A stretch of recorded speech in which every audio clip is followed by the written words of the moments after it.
This is a weekly step meeting. Our format is as follows. The speaker is asked to talk for 25 to 30 minutes on the step of that week, followed by discussion or questions until 7 p.m. You can find these weekly meetings on our YouTube page, the Conscious Contact Speaker Group of Doylestown. Don't forget to smash the like button, subscribe, and share. This brings us to the speaker portion of the meeting.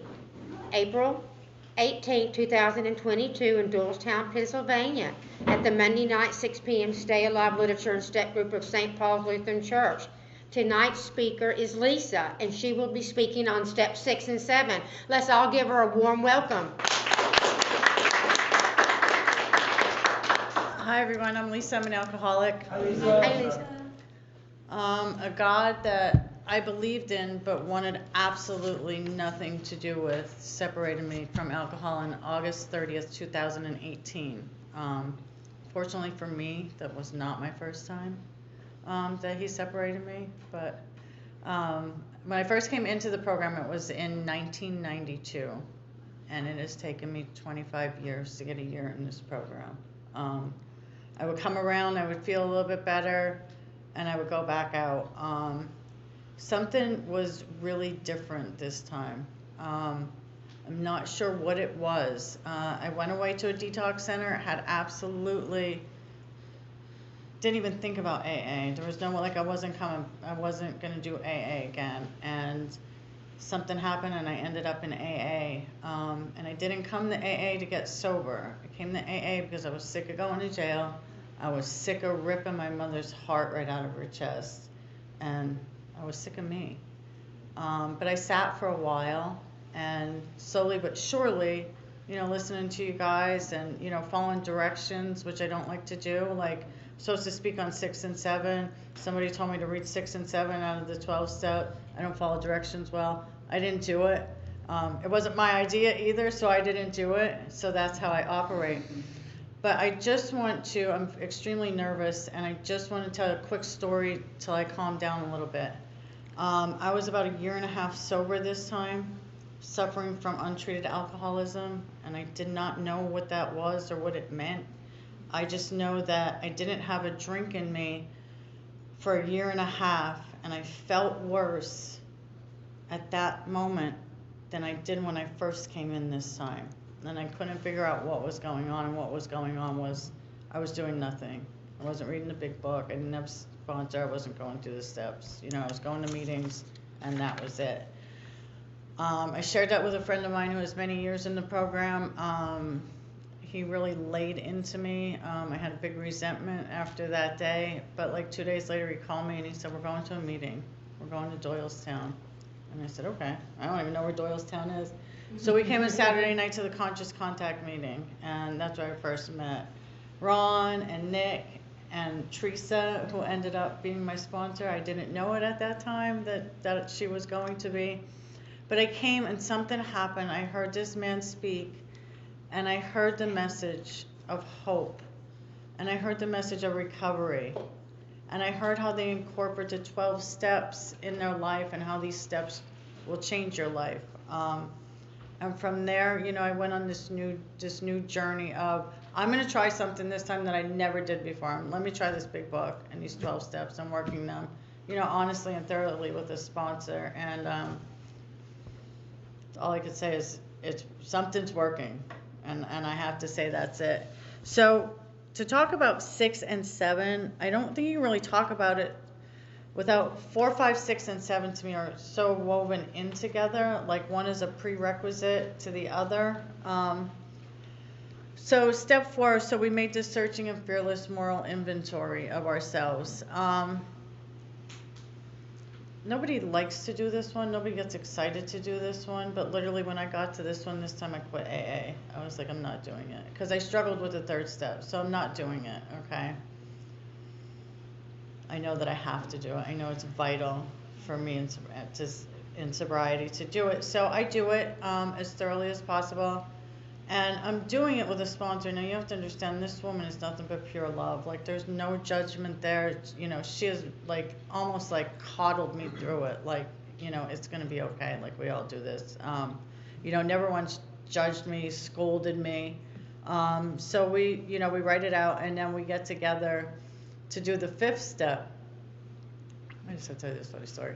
So I'm like, after we do the 5th step, she has a real nice shoe store by her house. So I'm going to do the 5th step, and I'm going to go get this pair of shoes. Like, I'm going to get myself a present, for unloading all of this. Okay. So I do it, and we kind of like get all done, and I'm like, shoes. I wanted a pair of Jordans. I'm going to go get them. Well, Bill W., Teresa, and God had a different plan for me. I was to go home and to sit for an hour, in meditation and, to review everything.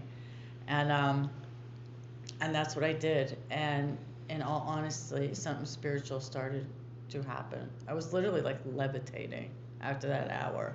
I called one of my friends. I'm like, I don't know what's happening, but like, you can't even buy this high that I'm on right now. And he was like, just experience, like, just let it go. So then we get to 6. We're entirely ready to have God remove all these defects of character.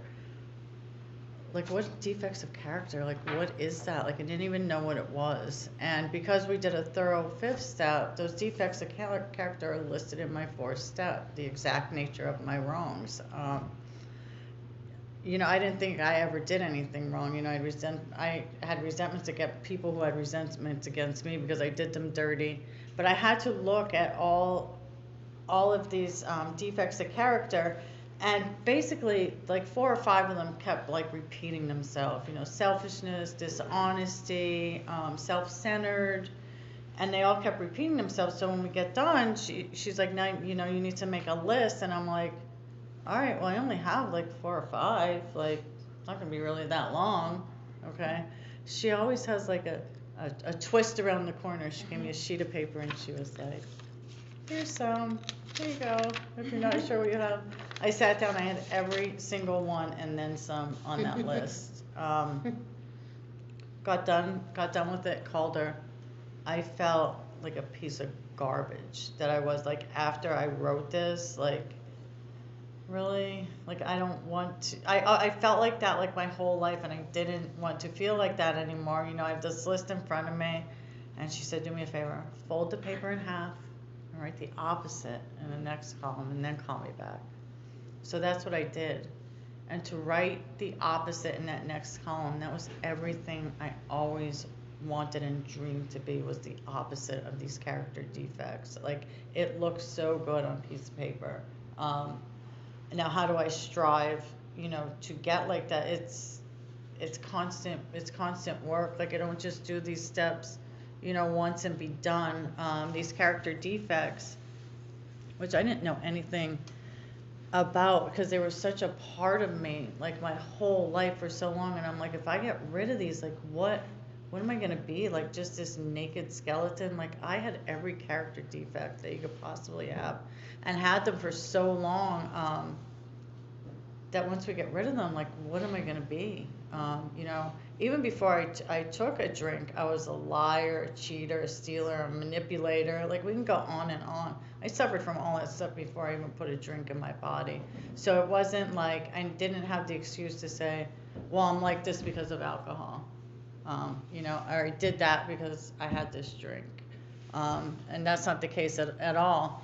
So now that these things are like innate, and we're human, we all have them, I sometimes don't see a character defect, and that's where 7 comes in, where I pray to him, and I ask him to remove them, but I also ask him to please, like, give me a heads up, like, when these things come up throughout the day, because we all get busy in our lives. I have a hectic job schedule. I have, my kids are crazy most of the time, and, you forget. And, I pray, like, just, give me some kind of sign. So throughout the day, like, I have to pause sometimes because I can be a really mean, ugly person.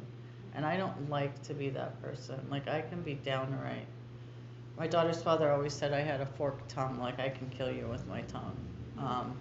And, like, I don't want to, be like that. So I sit and I think sometimes, okay, being judgmental is a big thing that's with me. Like, I will judge you you walk in the door, I judge you from the tip of your hair to your toes. And, I have to stop doing that because I don't want that done to me. Um, so this is how certain things come up that, how I tell myself, not just get rid of them, but would you want someone to do that to you? I want to read in here about, just being completely honest, like illuminate, like it says, so we illuminate every twisted character, every dark cranny of the past. Now 6 and 7 in here aren't very long.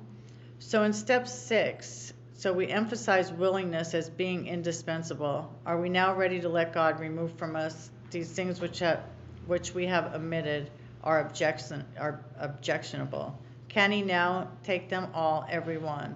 If we still cling to something, we will not let go. We ask God to help us to be willing. So step 6, is just the willingness. And sometimes, I'm very stubborn. Like sometimes the willingness doesn't come until I've experienced, till the pain is greater than what it would be if I just did what I was supposed to do. So sometimes I'm stubborn with that. But it's all about, these 4 steps, 4, 5, 6, and 7 is to me, it's all me getting all right with God, because I'm getting ready.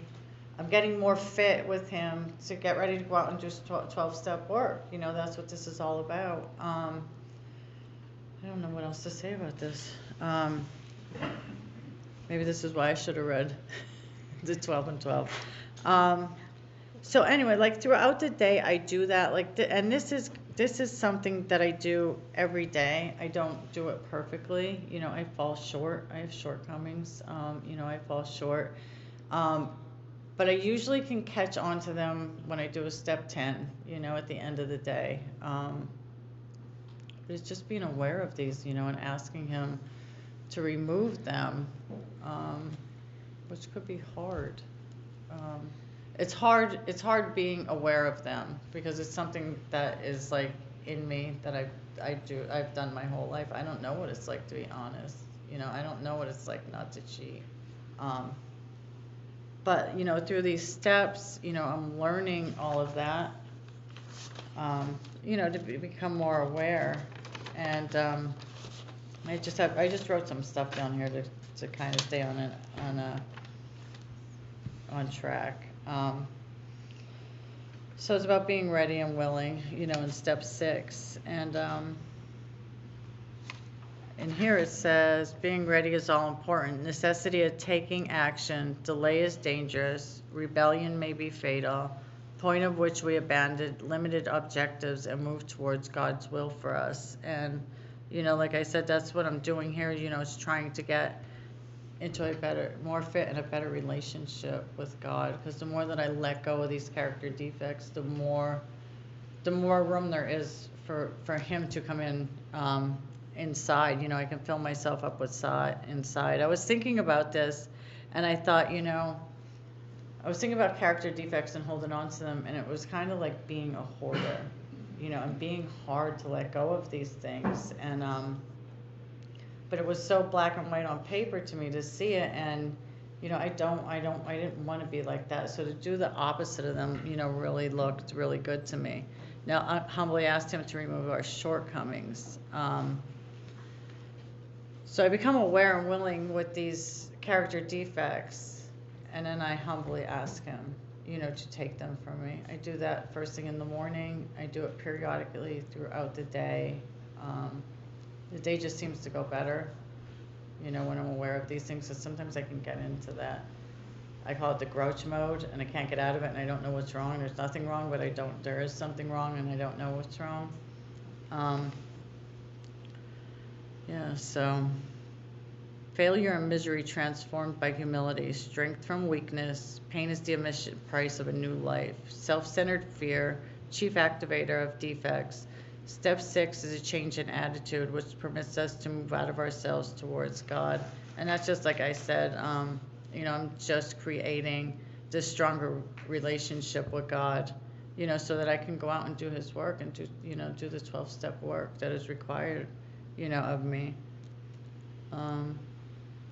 Yeah, I don't know. All these steps, are vital to me, just, for my relationship with God and to stay sober. Like, if you tell me today, if you don't do this, you're not going to stay sober, I guarantee you that I am going to do it. I don't know if that's a fear in me, but I'm hoping that August 30th, 2018 is my last sobriety date. And it can be.